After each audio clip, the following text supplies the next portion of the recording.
En Côte d'Ivoire, malgré les campagnes de sensibilisation, la route continue d'être meurtrière. On se souvient notamment le mois dernier de ce bus qui était tombé dans le fleuve Bafing. Près de 40 personnes y avaient laissé leur vie. Depuis tout récemment, les autorités locales ont décidé de serrer la vis. Plus de contrôle sur les routes et des syndicats de transport qui en appellent, eux, à plus de prudence chez les automobilistes. Sécurité routière, la Côte d'Ivoire durcit les contrôles. C'est le choix de la rédaction avec Cléophas Mossala, Clément Diroma et Véronique Pérez. Un bus englouti par les flots et des corps sans vie sur la rive.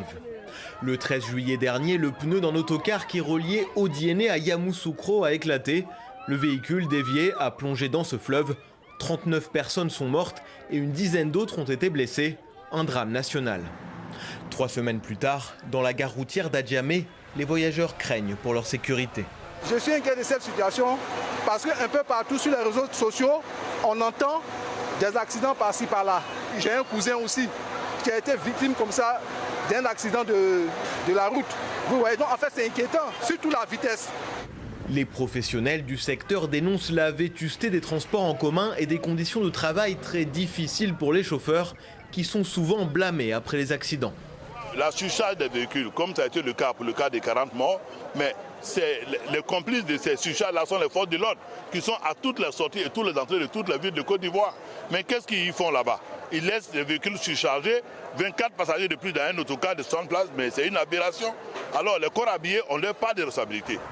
Le ministère des Transports dit intensifier les contrôles et a déployé une nouvelle stratégie de vidéosurveillance, de radars et de permis à points. Dans la capitale, le système de transport intelligent utilise les caméras pour verbaliser à distance.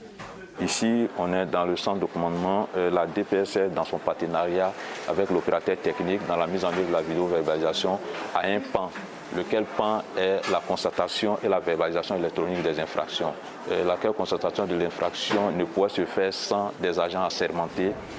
600 000 véhicules circulent chaque jour en Côte d'Ivoire, dont 5 000 qui figurent déjà sur une liste noire et sont recherchés par la police pour des infractions graves.